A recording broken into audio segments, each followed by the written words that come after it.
কাঁচা পেঁপে দিয়ে আজকের মজাদার রেসিপিটি বানিয়েছি। বাচ্চারা পেঁপে খেতে পছন্দ করে না, চাইলে বাচ্চাদেরকে এইভাবে পেঁপে দিয়ে মজাদার নাস্তা বানিয়ে দিতে পারেন, মজা করে খাবে। আর একদিন তৈরি করে 1 মাস পর্যন্ত নরমাল ফ্রিজে সংরক্ষণ করে রাখতে পারেন। এটা ছোট বড় সবাই খেতে খুব পছন্দ করবে, আর খুবই অল্প উপকরণে অল্প সময় তৈরি করে নেওয়া যায়।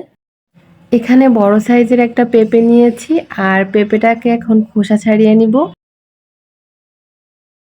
খোসা ছাড়িয়ে তারপরে এই যে 4 ভাগে ভাগ করে নিয়েছি আর ধুয়ে পরিষ্কার করে নিয়েছি।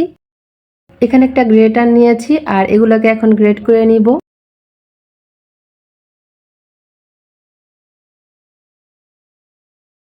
এই তো সবগুলোকে গ্রেট করে নিয়েছি। এখন এগুলা চিপে চিপে পানিগুলোকে বের করে ফেলবো।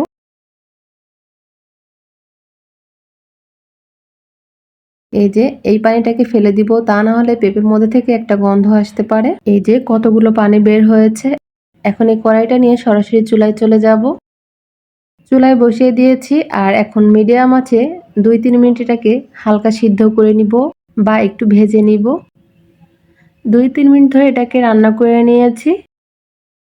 এখানে দিয়ে দিচ্ছি 1/2 কাপ চিনি। মিষ্টিটা যার যার পছন্দ মতো, কেউ চাইলে আরেকটু বাড়িয়ে দিতে পারেন। দিয়ে দিলাম 1 চিমটি পরিমাণ লবণ। ভালো করে নেড়েচেড়ে মিশিয়ে নিব, আর এটাকে আরো 2 মিনিট রান্না করে নিব।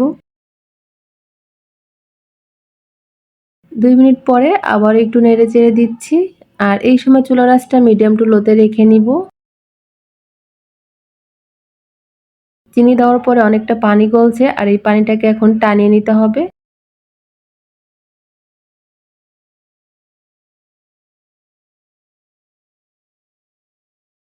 চার 5 মিনিট ধরে ভালো করে একটু ভেজে নিয়েছি, আর পানিটাও টেনে গিয়েছে। দেখার সৌন্দর্যের জন্য এখানে 2 ফোঁটা গ্রিন ফুড কালার দিয়ে দিলাম। এটা সম্পূর্ণ অপশনাল, তবে দিলে সুন্দর একটা কালার আসবে। ভালো করে মিশিয়ে নিয়েছি। আরো 2 মিনিট ধরে এটাকে ভেজে নিয়েছি। এখানে দিয়ে দিচ্ছি 1/4 কাপ গুঁড়া দুধ। গুঁড়া দুধটা দিয়ে ভালো করে নেড়েচেড়ে এটাকে মিশিয়ে নিব, যাতে দলা পেকে না যায়।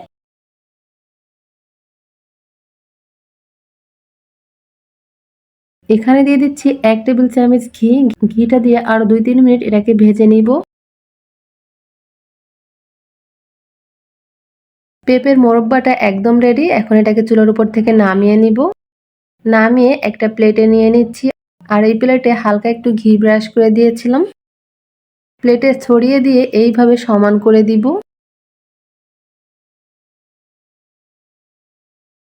এটাকে এখন ঠান্ডা হওয়ার জন্য আমি 1 ঘন্টা এভাবে রেখে দিব। 1 ঘন্টা পরে ফিরে আসছি। আমি এটাকে গোল থেকে এইভাবে 4 কোনা করে নিয়েছি, কারণ এটাকে আমি লম্বা করে কেটে নিব। আপনারা চাইলে গোল করে রাখতে পারেন। এখন আমি এগুলোকে বরফি আকারে কেটে নিব। মোরব্বাগুলো খুবই নরম সফট, তাই সাবধানে কাটতে হবে। এই যে কেটে নিয়েছি। একটা মোরব্বা তুলে দেখাচ্ছি যে কেমন হয়েছে। এই যে কতটা লোভনীয় হয়েছে।